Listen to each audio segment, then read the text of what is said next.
Malaria is an infection that can be caused by a few different types of Plasmodium species, which are single-celled parasites that get spread around by mosquitoes. Once the Plasmodium gets into the bloodstream, it starts to infect and destroy mainly liver cells and red blood cells, which causes a variety of symptoms and sometimes even death. Malaria is a serious global health problem that affects millions of people, particularly young children under the age of 5, pregnant women, patients with other health conditions like HIV and AIDS, and travelers who've had no prior exposure to malaria. Tropical and subtropical regions are hit the hardest. Together, the most affected regions form the malaria belt, which is a broad band around the equator that includes much of Latin America, sub-Saharan Africa, South Asia, and Southeast Asia. There are hundreds of types of Plasmodium species, but only 5 cause malarial disease in humans, and those are Plasmodium falciparum, Plasmodium vivax, Plasmodium malariae, Plasmodium ovale, and Plasmodium knowlesi. Plasmodium vivax uses a specific erythrocyte surface receptor called the Duffy antigen. And some individuals, particularly those with sickle cell anemia, lack this receptor, meaning that Plasmodium vivax can't get into their cells. In other words, having sickle cell anemia is genetically related to having relative protection from Plasmodium vivax. Other diseases like thalassemia and G6PD deficiency make the parasite-infected erythrocyte more susceptible to dying from oxidative stress. So, despite the obvious downside to having any of these diseases, they do offer an upside when it comes to warding off a malaria infection. In fact, because malaria has historically circulated in Africa, the genes underlying these diseases are thought to have conferred a natural selection advantage and therefore become more common in the genetic pool.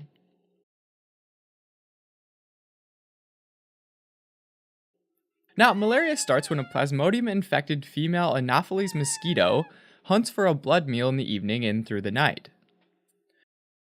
Like a tiny flying vampire, the mosquito is drawn to carbon dioxide that gets breathed out, as well as bodily smells, like foot odor. At this point, the Plasmodium is in a stage of development, called a sporozoite, waiting patiently in the mosquito's salivary gland. When the mosquito pierces a person's skin with its long and needle-shaped tusk, called a proboscis, the tiny worm-like sporozoites spill out of the mosquito's saliva and make it into the bloodstream. Within minutes, the sporozoites reach the liver and mount an attack on the hepatic parenchymal cells, where they start asexual reproduction, also known as schizogony.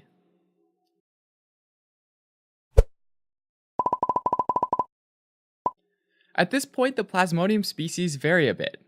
Over the next 1 to 2 weeks, Plasmodium falciparum, Plasmodium malariae, and Plasmodium knowlesi sporozoites multiply asexually and mature into merozoites, while host hepatic parenchymal cells die. In contrast, over the next few months to years, Plasmodium vivax and Plasmodium ovale sporozoites enter into a dormant hepatic phase, where they're called hypnozoites. Hypnozoites don't divide. Instead, they snooze for a period of time before entering the process of schizogony, causing a long delay between the initial infection and symptoms from the disease. This is called the exoerythrocytic phase, because it happens outside of the erythrocyte, or red blood cell, and it's generally asymptomatic.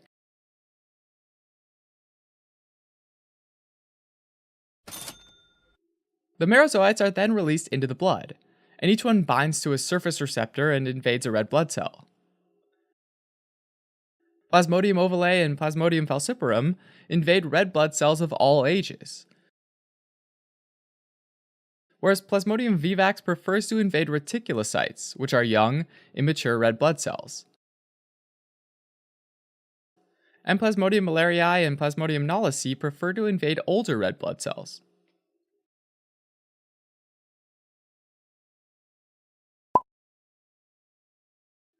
Once inside the red blood cell, the merozoite undergoes asexual reproduction and a series of transformational changes. This phase is known as the erythrocytic phase of malaria, because it happens inside of the red blood cell and generally lasts 2 to 3 days. In the first stage of the erythrocytic phase, the merozoite looks like a tiny ring within the red blood cell and is called an early trophozoite, or a ring form. In the second stage, the ring-formed trophozoite grows and is referred to as a late trophozoite. In the third and final stage, the parasite grows some more by digesting hemoglobin and leaves behind hemozoin, which under a microscope looks a little like a brown feces smudge on a red blood cell. And at this point, the parasite's called a schizont. This is the actual replicative phase, in which the parasite undergoes mitosis and differentiates into lots of merozoites, which can get released into the blood. Now, instead of going into the erythrocytic phase again, some of the merozoites undergo gametoogony, which is where they divide and give rise to gametocytes, which are little sausage-shaped sexual forms that can be either male or female. These gametocytes remain inside of a red blood cell and can get sucked up by another female Anopheles mosquito that might take a blood meal from the infected person. The gametocytes can then reach the mosquito's gut where they mature a bit more and then fuse together to form a zygote. This part of the Plasmodium life cycle is called sporogony, and it's sexual reproduction, as opposed to schizogony, or asexual reproduction, that happened in the liver and red blood cells. The zygote then goes on to develop further, and it becomes an ookinete, and then an oocyst that ruptures in the mosquito's gut, releasing thousands of sporozoites which navigate their way into the mosquito's salivary gland, in order to repeat the cycle all over again. Now, the incubation time, which is the period of time between infection and symptom onset, varies depending on the Plasmodium species. Plasmodium falciparum incubates for a few days, whereas Plasmodium malariae incubates for a few weeks. The release of tumor necrosis factor alpha and other inflammatory cytokines causes fevers that typically happens in paroxysms, or short bursts, and correspond to the rupture of the infected red blood cells, which happens in waves of reproductive cycles unique for each Plasmodium species. For Plasmodium malariae, fevers happen every 72 hours, and is called a quartan fever. For Plasmodium vivax and Plasmodium ovale, fevers happen every 48 hours, and these are called tertian fevers. For Plasmodium knowlesi, the fever happens every 24 hours, and for Plasmodium falciparum, the pattern can vary, sometimes following the pattern of a tertian fever, while other times the fevers happen daily, earning it the name malignant tertian fever. In addition to fevers, the hemolytic anemia, which is the destruction of red blood cells, also causes symptoms like extreme fatigue, headaches, jaundice, and splenomegaly. Most Plasmodium infections have a mild course of symptoms and are generally regarded as uncomplicated malarial infections. Out of all the Plasmodium species, though, Plasmodium falciparum is known for causing the worst infections. Most Plasmodium-infected red blood cells get screened and destroyed by the spleen. Plasmodium falciparum, though, avoids this fate by generating a sticky protein that coats the surface of the infected red blood cells, and these look like knobs or little bumps. This protein causes the red blood cells to clump together and jam up tiny blood vessels, a process known as cytoadherence. This literally blocks the flow of blood so that infected cells aren't able to flow into the spleen, and it also blocks blood flow from reaching other vital organs, which can wreak havoc on them. Between hemolytic anemia and ischemic damage from blocked blood flow, organ failure can set in pretty quickly. When the brain's affected, it's termed cerebral malaria, and it results in altered mental status, seizures, and coma. When the liver's affected, it's termed bilious malaria, and it results in diarrhea, vomiting, jaundice, and liver failure. Other commonly infected organs include the lungs, the kidneys, and the spleen, which taken together create a sepsis-like clinical picture that can eventually lead to death. Together, all these scenarios are called complicated malaria.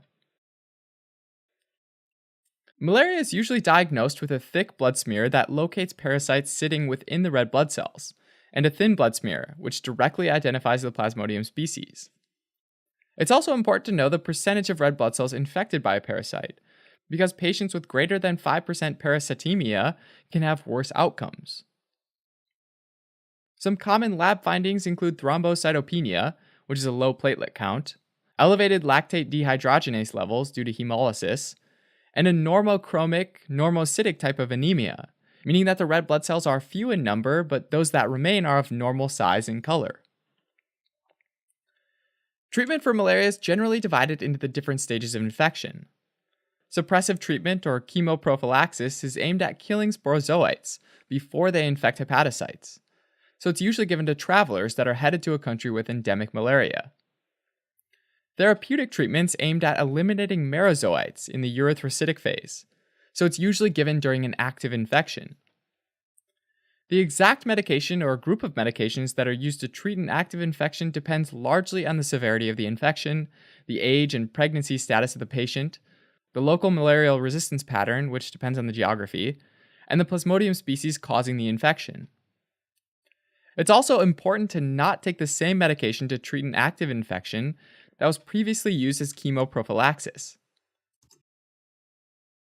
Gametocidal treatments aimed at killing gametocytes, which prevents spread of disease, and thus the creation of future resistant forms of the parasite.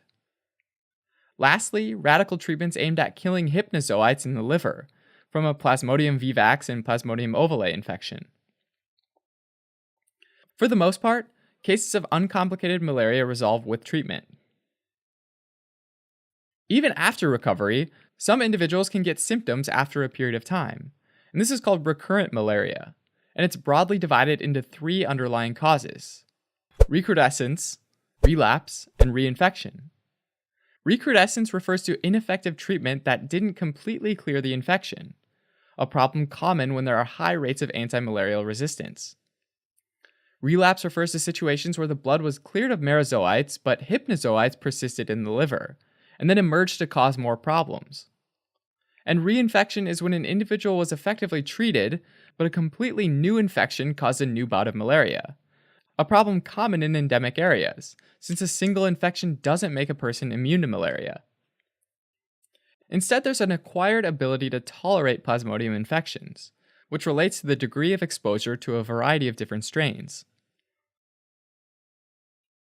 Since malaria is spread by mosquitoes, anything that prevents mosquito bites can help, like full body clothing, mosquito repellent, sleeping in insecticide-covered mosquito nets, and using indoor insecticide sprays. In addition, Anopheles mosquitoes like to lay their eggs in small, shallow collections of fresh water, like containers sitting outdoors during the rainy season in tropical countries. To control the mosquito population, it's important to empty out these containers and any other stagnant collections of water. Alright, as a quick recap, malaria is a life-threatening mosquito-transmitted infection caused by Plasmodium parasites in which the Plasmodium feeds and grows inside hepatocytes and red blood cells. Symptoms are primarily caused by the rupture of red blood cells that usually result in high-grade fever paroxysms that improve over time, but can occasionally cause severe complications and death.